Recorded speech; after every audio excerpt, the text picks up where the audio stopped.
एक दिन भगवान श्री कृष्ण जी ने अर्जुन से कहा कि चलो वन विहार करने चलते हैं, यमुना जी के पावन तट पर विचरण करेंगे। किरीटधारी अर्जुन के साथ मोरपिक्षधारी भगवान श्री कृष्ण यमुना के पुलिन पर विहरण कर रहे थे।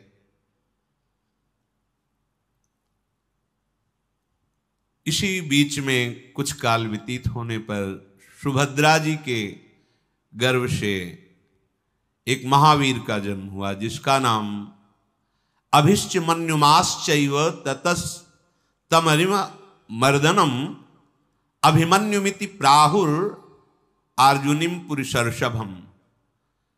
अभी जहां वो होगा वहां भय नहीं होगा, अर्थात निर्भय। मन्युमान जो ठान ले वो करके ही गुजरे, इसलिए भगवान के समक्ष ब्रह्म ऋषियों ने उनका नाम अभिमन्यु रखा। अर्जुन कुमार अभिमन्यु जो सुभद्रा जी से प्रकट हुए। विशाल नेत्र, विशाल वक्षा स्थल, दर्शन मात्र से शत्रुओं को भय प्रदान करने वाला स्वरूप। भगवान श्री कृष्ण ने विशेषतः लालन पालन और शिक्षा का भार स्वयं लिया अभिमन्यु की। अभिमन्यु शुक्ल पक्ष के चंद्रमा की तरह बढ़ने लगा। अभिमन्यु जी को पहले ब्रह्म ऋषियों से वेद का ज्ञान और जो दिनचर्या नियमावली जैसी ब्रह्म ऋषि कुमारों की होती है, ऐसी अभिमन्यु की। फिर स्वयं अर्जुन जी ने समस्त अस्त्र विद्या का ज्ञान, दिव्यास्त्रों का ज्ञान, सौष्ठो, विज्ञान, अस्त्र लाघो, ये सब अभिमन्यु जी को सिखाया। अभिमन्यु जी अर्जुन जी के ही समान धनुर्धर हुए। सुभद्रा कुमार अभिमन्यु को देखते ही पांडव प्रसन्न हो जाते, ऐसा उनका बलिष्ठ स्वरूप। प्रभु श्री कृष्ण के भांजे। इधर शुभलक्षणा द्रौपदी जी ने भी अपने 5 पतियों से एक एक वर्ष के क्रम में पर्वत के समान अविचल बल धारण करने वाले 5 पुत्र प्रकट किए। युधिष्ठिर जी से प्रतिविंध्य, भीमसेन से श्रुतसोम, अर्जुन से श्रुतकर्मा, नकुल से शतानीक और सहदेव से श्रुतसेन। ये यशस्वी द्रौपदी कुमार एक एक वर्ष के अंतर में उत्पन्न हुए और ये बहुत ही बलवान थे। धौम्याचार्य ने क्रमशः इनका जात कर्म, चूड़ाकरण, उपनयन संस्कार ये विधि पूर्वक संपन्न किए। इनको सबको ब्रह्मचर्य की दीक्षा दी गई। कोई भी हो, जब तक पाणी ग्रहण नहीं तब तक ब्रह्मचर्य का विधान शास्त्रीय विधान है, तभी गृहस्थ धर्म उनका बहुत सुंदर होता। पर ये मनमानी आचरण करने के कारण, ब्रह्मचर्य ना रहने के कारण छोटे छोटे अवस्थाओं में बहुत ही दयनीय दशा है शरीर की, बुद्धि की, मानसिकता की। फिर अर्जुन ने अपने द्रौपदी के जो 5 पुत्र हैं उनको दिव्यास्त्रों का, मानुष धनुर्वेद का ये सब ज्ञान कराया। अब तो पांडव बहुत प्रसन्न रहने लगे। एक दिन भगवान श्री कृष्ण ने अर्जुन से कहा, बड़ी गर्मी पड़ रही, चलो यमुना स्नान करते हैं। हाँ हाँ मधुसूदन, जैसी आपकी इच्छा। मित्रों के साथ वहां चलते हैं और जल विहार करते हैं, फिर शाम के लौट आते हैं। भगवान श्री कृष्ण, अर्जुन और भी परिवार के लोग यमुना स्नान करने के लिए गए। जल क्रीड़ा की बड़ा उत्सव जैसा चल रहा था, तो अर्जुन और भगवान श्री कृष्ण वहां से टहलते हुए आगे बढ़े तो देखा एक विशाल साल का वृक्ष है। तो उसकी छाया में खड़े होकर एक वन की तरफ देख रहे थे, खांडोवन। उसी समय देखा एक बड़े तेजस्वी ब्राह्मण अर्जुन और भगवान श्री कृष्ण की तरफ आ रहे हैं। ऐसा लग रहा था मानो जाजुल्यमान अग्नि ही आ रहे हो। दाढ़ी मूछों से अग्नि की ज्वाला की लपट निकल रही थी। पीत वर्ण, बहुत ही ऊंचाई, आंखों से सूर्य के समान तेज निकल रहा था। मस्तक पर जटा धारण किए हुए, चीर वस्त्र पहने हुए जब निकट आए तो भगवान श्री कृष्ण और अर्जुन ने नमन किया कि ये ब्राह्मण हैं, ऐसा मानकर। ब्राह्मण देवता ने कहा, मैंने सुना है कि आप ब्राह्मणों को मुंह मांगी वस्तु देते हैं, तो आप दोनों बड़े दाता हैं। मैं बहुत भूखा हूं, पर मैं बहुत ही अधिक भोजन करने वाला ब्राह्मण हूं। कितना पाओगे? अपरिमित। पर मुझे तृप्त करना हो तो आप हमारा ये भिक्षाग्रह स्वीकार करें। आप लोग एक बार मुझे भोजन करा दीजिए, एक बार तृप्ति दे दीजिए, मैं अस्वस्थ हूं। भगवान श्री कृष्ण ने कहा, आप कैसे ब्राह्मण हैं कि आपको आज तक तृप्ति नहीं हो रही? क्या भोजन चाहिए आपको? आप मांगिए, यहां कुछ अदेय नहीं है। जहां पार्थ है और मैं हूं वहां कुछ अदेय नहीं। क्या चाहिए आपको? तो उन्होंने कहा कि मैं कोई साधारण ब्राह्मण नहीं हूं, मैं साक्षात अग्निदेव हूं। मुझे अन्न की भूख नहीं है, पर मुझे भूख है, पर अन्न की नहीं। ये जो तुम देख रहे हो ना, खांडोवन, बहुत विशाल वन, ये देवराज इंद्र से सुरक्षित है। इसमें इंद्र का सखा तक्षक नाग भी रहता है परिवार के सहित, और बड़े बड़े सब जीव जंतु, अपार विशाल वन। मैं इसे खाना चाहता हूं, पूरे वन को भस्म करना चाहता हूं। पर जब मैं इसे खाने की चेष्टा करता हूं तो देवराज इंद्र मेघों की ऐसी वर्षा कर देते हैं कि फिर मैं नहीं जला पाता हूं, इसलिए मैं भूखा रह जाता हूं। आप दोनों अस्त्र विद्या के पूरे जानकार हैं, इसीलिए मैं खांडोवन की भिक्षा मांगता हूं कि मुझे एक बार इससे पाने के लिए दे दीजिए। आप दोनों उत्तम अस्त्र के ज्ञाता, मैं जब जलाने लगूंगा तो इंद्र विघ्न डालेंगे, आपको रोकना है। कोई भी प्राणी भाग करके नहीं जा पाएगा, मैं सबको खाऊंगा क्योंकि मुझे बहुत भूख लगी। अग्नि देवता ने ऐसी प्रार्थना की।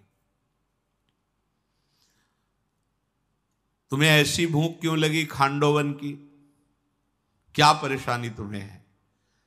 तो उन्होंने कहा कि एक इंद्र के समान प्रभावशाली राजा हो गए जिनका नाम श्वेतकी है।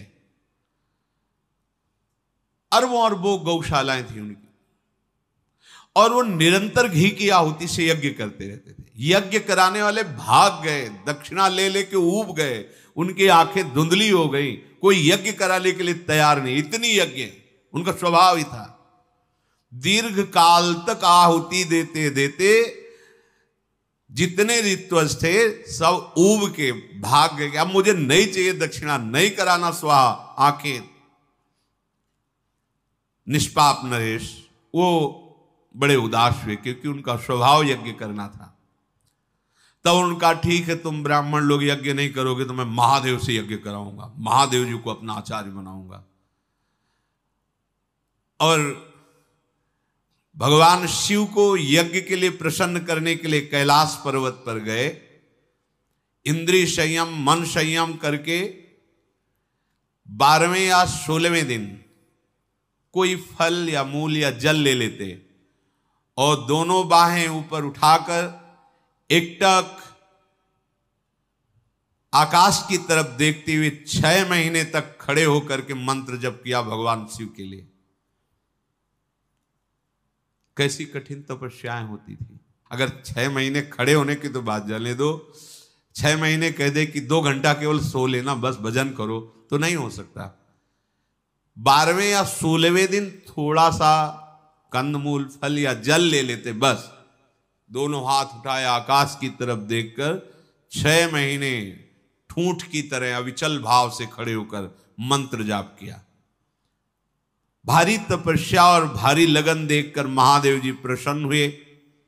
गंभीर वाणी में कहा, नरश्रेष्ठ क्या चाहिए तुम्हें? तो उनका, हे देव देवेश्वर, यदि आप प्रसन्न हैं तो हम जैसी यज्ञ कराना चाहते हैं, आप वैसी यज्ञ कराने के लिए आचार्य पदवी पर विराजमान। भगवान शिव हंस दिए, तो यज्ञ कराने के लिए मैं ही मिला हूं, तो तुम अपनी तपस्या का फल ये चाहते हो कि मैं आचार्य बनूं और यज्ञ कराऊं? हां, तो शर्त है, घी की धारा टूटेगी नहीं। 12 वर्ष का ये यज्ञ चलेगा और 12 वर्ष में एक बूंद का भी अंतराय घी का नहीं पड़ेगा, धारा चलेगी घी की। इतनी व्यवस्था कर पाओगे? उसने कहा, हां महाराज, आप आज्ञा कीजिए। अरबुदों गौशालाएं थी। बोले, फिर मैं तो यज्ञ नहीं कराऊंगा, लेकिन मेरे ही अंशभूत से महर्षि दुर्वासा प्रकट हुए हैं, मैं ही दुर्वासा रूप में हूं, वो यज्ञ कराएंगे तुम्हारी। तुम घी जुटाओ, सामग्री जुटाओ। महाराज नरेश लगन पूर्वक 12 वर्ष तक घी की व्यवस्था बराबर चलती रहे। सामग्री जुट गई। फिर महादेव जी का स्मरण किया। श्वेतकी के बुलाने पर दुर्वासा जी आए। उन्होंने सांगोपांग यज्ञ कराना प्रारंभ किया। देवता लोग आश्चर्यचकित हो गए इस यज्ञ में। दुर्वासा जी के आगे किसी विघ्न की सामर्थ्य नहीं। 12 वर्ष तक लगातार मोटी धार घी की अग्नि में अद्वितीय यज्ञ। पहले किसी ने ऐसा नहीं किया, आगे कोई ऐसा नहीं कर पाएगा। अग्निदेव इतना घी पिए कि लीवर काम नहीं कर रहे। अग्निदेव का मंद अग्नि हो गई, सफेद रंग पड़ गया, कांति फीकी पड़ गई, अब प्रज्वलित होने की सामर्थ्य नहीं रह गई। 12 वर्ष तक रात दिन लगातार घी की धारा। ऐसे नहीं कि थोड़ा मिला के चम्मच से घी सुहा, पूरा। उदर विकार हो गया अग्निदेव जी को, अपने को तेजहीन। अब जो सुहा करे तो अग्निदेव प्रगट ही ना हो, क्योंकि इतना घी पी चुके हैं श्वेतकी जी के अग्नि यज्ञ में। अब वो सीधे ब्रह्मलोक गए। बोले, औषधि का कुछ विधान करो, नहीं तो हमारा तो राजा श्वेतकी ने इतना घी पिला दिया है कि अब हमारा प्रज्वलित होना असंभव हो गया। मुझे अरुचि हो गई है अब, और जगतपते मेरे को अरुचि हो गई तो देवता भूखे रह जाएंगे, क्योंकि इन्हीं से सबको जाता है।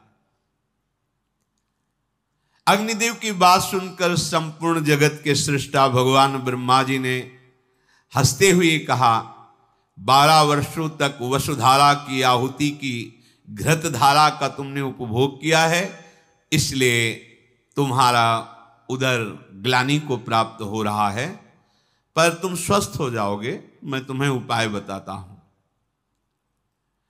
खांडोवन है, अपार वनराश, बहुत से जीव जंतु सबको पा जाओ। जैसे उदर में चिकनाहट पाने से तो चना है, ऐसे सूखी चीजें पाओ तो थोड़ा चिकनाहट से बचो। तो वन है, बहुत से वृक्ष लताएं जीव जंतु सब, उन जीवों के मेदे से और वन स्थली के जलाने से तुम्हें पुनः वही तेज प्राप्त हो जाएगा। उस वन को जलाने के लिए तुम जाओ। परमेष्ठी जी ब्रह्मा जी की बात सुनकर अग्नि देवता वहां गए और खांडोवन को जलाने लगे। तो देवराज इंद्र उसकी सुरक्षा करते थे। मेघ की वर्षा, तो फिर धुआं उठा, खत्म। जय बार प्रयास करते थे। तब फिर ब्रह्मा जी को पुकारा कि आपने हमारे लिए जो बताया था वो तो संभव नहीं हो रहा। देवराज इंद्र वर्षा कर देते हैं। तब उन्होंने कहा, समय का इंतजार करो। हे अनल, देवराज इंद्र कुछ नहीं बिगाड़ पाएंगे, भगवान का अवतार हो रहा है, भगवान वासुदेव और इधर अर्जुन। ये दोनों जब यमुना किनारे विहरण कर रहे हो, तब इनसे भिक्षा मांगना और अगर ये दोनों हाँ बोल दिए तो किसी देवता की सामर्थ्य नहीं कि तुम्हारे भोजन में विघ्न डाल सके। तो जहां ये दोनों वीर एक साथ हो गए तो फिर त्रिभुवन में कोई विजय प्राप्त नहीं कर सकता। तो यही सुनकर के इंतजार कर रहे थे अग्नि देवता, और भगवान श्री कृष्ण अर्जुन जी के पास जाकर निवेदन किया। अग्नि का एक कथन सुनकर अर्जुन ने कहा कि मुझे इंद्र से लड़ना पड़ेगा, तो इसके लिए मेरे पास अभी धनुष नहीं है। साधारण मृत्युलोक के धनुष हैं, पर मुझे दिव्य धनुष चाहिए और ऐसे तरकस चाहिए कभी खाली ना हो। मेरे बाहुबल और दिव्यास्त्र के ज्ञान के अनुसार मेरे पास धनुष और तरकस नहीं है। वायु वेग के समान चलने वाला रथ नहीं है, अश्व नहीं है, क्योंकि पूरे खांडोवन में कोई विघ्न न पहुंचा सके तो ऐसा वाहन भी होना चाहिए कि मैं जहां जाऊं मन की गति के अनुसार वहां पहुंच जाऊं, वहां रक्षा करूं। फिर इसके अंदर जितने भी नाग पिशाच पशु पक्षी कोई बाहर नहीं निकल पाएगा। आप आराम से भोजन कीजिए। इस कार्य की सिद्धि के लिए इंद्रदेव से मुझे युद्ध करना पड़ेगा। इसके लिए मुझे धनुष, अक्षय तुड़ीर, रथ, अश्व ये चाहिए। अर्जुन के ऐसा कहने पर महातेजस्वी भगवान अग्निदेव ने वरुण जी का चिंतन किया। लोकपाल वरुण आए और अग्निदेव से कहा, क्या आदेश है? आपने हमारा चिंतन किया। हे जलेश्वर वरुण देव, एक दिव्य धनुष तुम्हारे पास है जो पूजा जाता है, गांडीव, और उसी धनुष के समीप 2 अक्षय तरकस। अक्षय चाहे जितना बाण चलाओ कभी वहां से खाली नहीं होगा। ये दोनों, और एक कप युक्त ध्वजा से युक्त दिव्य रथ जो अभी तक पूजा ही जा रहा था, वो ये ला करके प्रदान करो। और भगवान के दिव्य सुदर्शन की प्रार्थना की। अग्निदेव ने भगवान का दिव्य सुदर्शन हाथ में लेकर कहा, प्रभु इसे आप धारण करें, और कौमोदकी नाम की गदा ये भगवान को। दिव्य रत्नों से जटित गांडीव धनुष और 2 बाणों से भरे हुए तुणीर ये अर्जुन को प्रदान किए। ये धनुष ऐसा है कि कट ही नहीं सकता, चाहे जिस अस्त्र से काटो। इसकी शक्ति ऐसी है कि लाखों करोड़ों धनुष मिलकर भी इसकी बराबरी नहीं कर सकते। ये इतना चिकना, दोष रहित और दिव्य है कि अभी तक देवता दानव गंधर्व इसकी पूजा ही करते आए हैं। गांडीव धनुष की सो अर्जुन को दिया, और दिव्य घोड़ों से जुता हुआ एक रथ दिया जिसकी ध्वजा पर कपि विराजमान, जो अपनी दहाड़ से शत्रुओं को भयभीत करते रहे। और ऐसे घोड़े जो आकाश में भी चल सकते हैं, जल में भी चल सकते हैं, और मन के अनुसार चल सकते हैं। चिंतन किया वहीं पहुंच गए। ऐसे उनकी सफेद कांति, वायु वेग, आवश्यकता के अनुसार छोटे बड़े हो जाना, अंतर्ध्यान हो जाना, दिखाई देना, ऐसे अजेय। जगत के स्वामी भगवान ब्रह्मा जी ने विश्वकर्मा से इसकी रचना कराई थी, भारी तपस्या करके। नूतन मेघ के समान वो दिव्य रथ, गांडीव धनुष, तुणीर, अश्व ये अर्जुन को प्रदान किए, और भगवान श्री कृष्ण का जो दिव्यस्त्र सुदर्शन और कौमोदकी गदा। और कहा कि जब आप इसका प्रहार करोगे तो कोई भी वो सह नहीं सकता, और किसी अस्त्र शस्त्र में ताकत नहीं कि जो अस्त्र ये प्रदान किए गए इनको नष्ट कर सके। अब आप व्यवस्था ऐसी करो कि हमारा भोजन सुरक्षित रहे। अस्त्र विद्या के ज्ञाता, दिव्यास्त्रों के ज्ञाता प्रभु श्री कृष्ण और अर्जुन ने प्रसन्न होकर अग्नि देवता से कहा, आप शुरू हो जाओ, कोई भी बच कर नहीं जाने पाएगा। वज्रधारी इंद्र भी अब कुछ नहीं कर सकते। अग्निदेव बड़े प्रसन्न हुए और शुरू किया खांडोवन को जलाना। बहुत बड़ा खांडोवन, मतलब इतना बड़ा था कि उसकी लपटें स्वर्गलोक तक जा रही थी। गांडीव धनुष की प्रत्यंचा चढ़ाकर, दिव्यास्त्र लेकर के, उधर सुदर्शन चक्र लेकर प्रभु और अर्जुन, कोई बच के नहीं जा पाए। भिक्षा दी है। अब तो जेव ही खांडोवन में चारों तरफ से अग्नि देवता अपनी जिह्वाओं से लप लप करते हुए जलाने लगे, चीत्कार मच गई। वहां बड़े बड़े नागराज, विद्याधर, असुर और जीव जंतुओं की तो भीड़ ही थी। दोनों रथी खांडोवन में दोनों अलात चक्र की तरह घूम रहे थे, चारों तरफ कोई बच के नहीं जा पाएगा। अग्नि देवता आराम से सब पान कर रहे थे। जब स्वर्ग में लपटें पहुंची तो देवता और महर्षियों को संतप्त देखकर देवराज इंद्र ने तुरंत मेघों को आदेश किया, खांडोवन में तुरंत जाओ और मूसलाधार वर्षा करके उसे शांत करो। देवताओं के स्वामी इंद्र की भयानक जल वर्षा,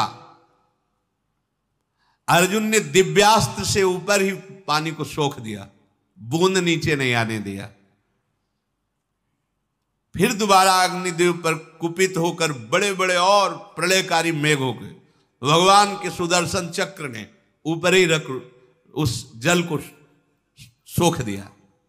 ये दिव्यास्त्र है। ऐसा अस्त्र प्रदर्शन कि जल वर्षा से अधिक बाणों की वर्षा दिखाई दे रही थी। भगवान अग्निदेव खांडोवन को पाए जा रहे थे।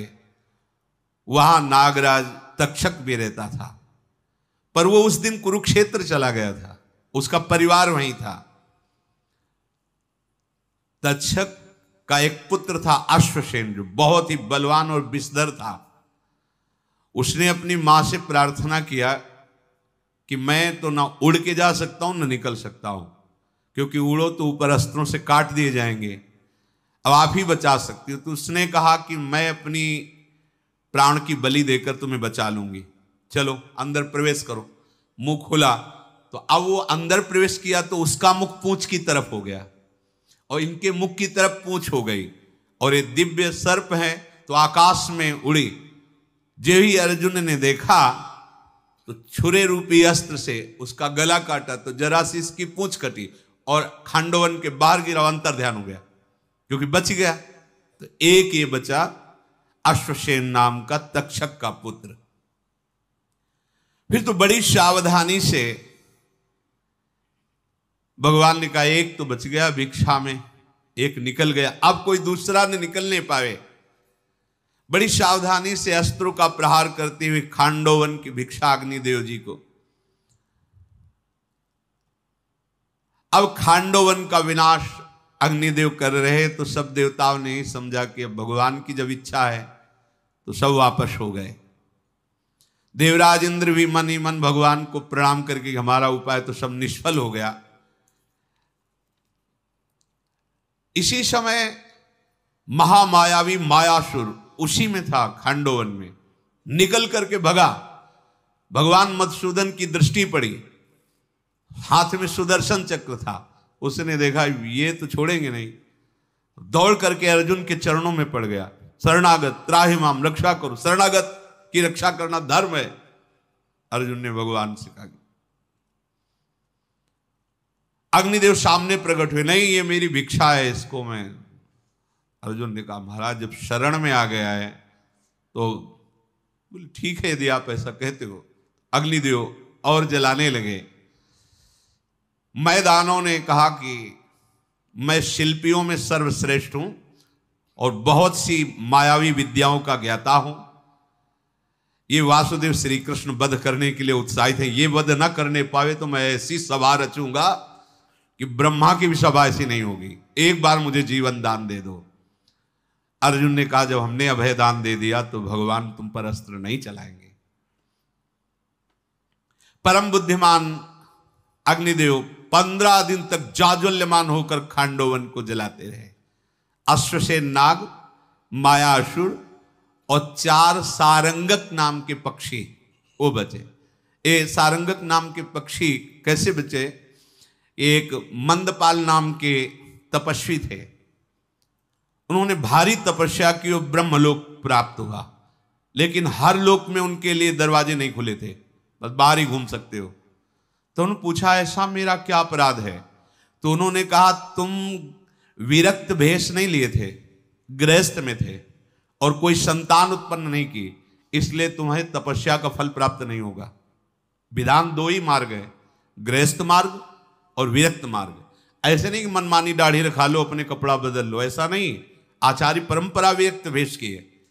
इसी बात के लिए अगस्त्य जी ने वो जो हाथी का स्वरूप, क्या इंद्रद्युम्न कुछ ऐसा नाम था उस राजा का, वो मनमानी ऐसे ही संत वेश रख करके भजन, उनका ऐसा नहीं, तुम हाथी की तरह बैठे हो तो वही गजराज बने त्रिकूट पर्वत पर, जिसका भगवान ने फिर बाद में उद्धार किया। ये सिद्धांत है पुनामनो नरकात पुत्रस्त्रायते पितरम श्रुति तस्माद पत्य संताने यतस्व ब्रह्म सत्तमम। सिद्धांत उनको वहां ब्रह्मलोक में बताया गया कि यदि गृहस्थ हो तो ये संतान होनी चाहिए, नहीं है तो विरक्त होकर भजन करो, नहीं तो पुत नाम का नरक तुम्हें मिलेगा। ऐसा सिद्धांत है। पुनामनो नरकात पुत्रस्त्रायते पितरम श्रुति। यदि आप गृहस्थ धर्म में हो तो आपके एक संतान होनी चाहिए। और एक गृहस्थ धर्म से विरक्त की तरफ आचरण कर रहे थे, पर आचार्य परंपरा गुरु परंपरा से किसी महापुरुष द्वारा विरक्त मंत्र विरक्त भेष नहीं लिए थे, इसलिए कहा तुम गृहस्थ में ही हो, संतान उत्पन्न नहीं किया, सब लोग बंद है तुम्हारे, जाओ संतान उत्पन्न करो फिर आओ। तुमने विचार किया कि जल्दी संतान किससे हो जाए, क्योंकि संतान की तो सारंगक नाम पक्षी जल्दी संतान प्रकट करता है। तो तपस्वी थे, उस सारंगक नाम पक्षी से 4 पुत्र उत्पन्न किए। और जब खांडोवन जलने लगा तो उन्होंने कहा सारी मेहनत, क्योंकि भस्म हो जाएंगे तो फिर वहां ताला लगा मिलेगा। तब उन्होंने अग्निदेव से कहा कि हमारी जो दिव्य उन्नति होने जा रही उसमें सहयोगी हैं बालक, आप कृपा करके इनकी रक्षा। पूरा खांडोवन जल गया और उनको आंच भी नहीं आई, क्योंकि अभी उनके पंख भी नहीं निकले थे, उनको आंच नहीं आई। तो ये पूरे खांडोवन में अश्वसेन नाग, मायासुर और सारंगक नामक ये 4 पक्षी बचे। भगवान श्री कृष्ण और अर्जुन के द्वारा सुरक्षित प्रचंड ज्वालाओं वाले भगवान अग्निदेव को जब खांडोवन का भोजन मिला तो ये सब मज्जा मेद आदि पीकर और सूखे हरे सब वृक्ष जलाकर अब उनकी जठराग्नि ठीक हो गई। हाँ, अब स्वस्थ हो गए। उसी समय भगवान श्री कृष्ण और अर्जुन के बीच में इंद्रदेव मरुदगणों के साथ आए और स्तुति की कि प्रभु ये मेरी सेवा थी, इसलिए मैं आपके विरुद्ध में युद्ध में आया, पर मैं जानता हूं आपने जो धर्म स्थापना की उसके लिए मैं आपके विरुद्ध में लड़ रहा था, पर कहीं आपसे विजय प्राप्त कर सकता हूं क्या? पर प्रभु मुझे क्षमा कीजिए, मैं अपने धर्म पालन के लिए ये रोक रहा था। अर्जुन ने कहा कि हमारी इच्छा है कि आपको जितने दिव्यास्त्रों का ज्ञान हो हमें प्रदान करें। तो उन्होंने कहा इसके लिए समय है, जब आप देवाधिदेव महादेव जी को प्रसन्न कर लोगे और पिनाक पाणी भगवान का पिनाक अस्त्र ले लोगे, तब हमारे दिव्यास्त्रों को धारण करने की योग्यता तुम में आ जाएगी। अभी समय है, वो समय कब आने वाला है वो आगे आएगा, वो अपने आप विधान बन जाएगा कि तुम्हारे पास आओगे, हम तुम्हें दिव्यास्त्र सिखाएंगे। अब दोनों पुरुष रत्न मुझे आनंद पूर्वक आशीष दें कि मैं आपकी आज्ञा का पालन करूं। ऐसा कहकर भगवान इंद्रदेव स्वर्ग को चले गए और अग्निदेव बहुत प्रसन्न हुए, प्रभु पूरी भिक्षा हो गई। अब मायासुर ने भगवान की परिक्रमा की और प्रभु से कहा, प्रभु मुझे जीवन दान दिया है तो मुझे थोड़ी सेवा करने का अवसर दीजिए। कुंती नंदन युधिष्ठिर की ऐसी सभा की रचना करूंगा कि जो ब्रह्मा जी की सभा में भी नहीं है वो मैं उपस्थित करूं। आश्चर्यमय त्रिभुवन में सर्वोपम सभा की रचना। अर्जुन ने कहा कि मायासुर मैं किसी की रक्षा करके उसका उपकार नहीं चाहता कि वो बदले में मुझे कुछ दे। तुम कृतज्ञता प्रकट करते हो, ठीक है, लेकिन मैं उपकार नहीं चाहता। तुम्हारा कल्याण हो, तुम जाओ, आनंद से विचरो, कोई भय नहीं, मुझे कोई चाह नहीं तुमसे। महासुर बोला, प्रभु आप जो कह रहे हो आपके अनुरूप ही है, पर मैं कोई उपकार जैसा नहीं, पर मैं करना चाहता हूं।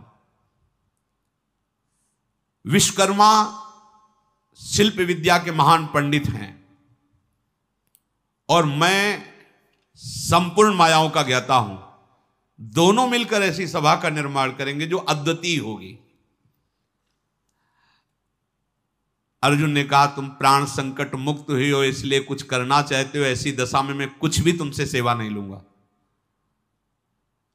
पर तुम्हारा संकल्प व्यर्थ ना हो, यदि भगवान आदेश कर दें तो आप कर सकते हो। मायासुर ने प्रभु श्री कृष्ण से अनुरोध किया कि आप आज्ञा कर दीजिए। भगवान 2 घड़ी तक मौन रहे, फिर कहा, ठीक है, जैसी तुम्हारी रुचि हो वैसा तुम निर्माण कर सकते हो।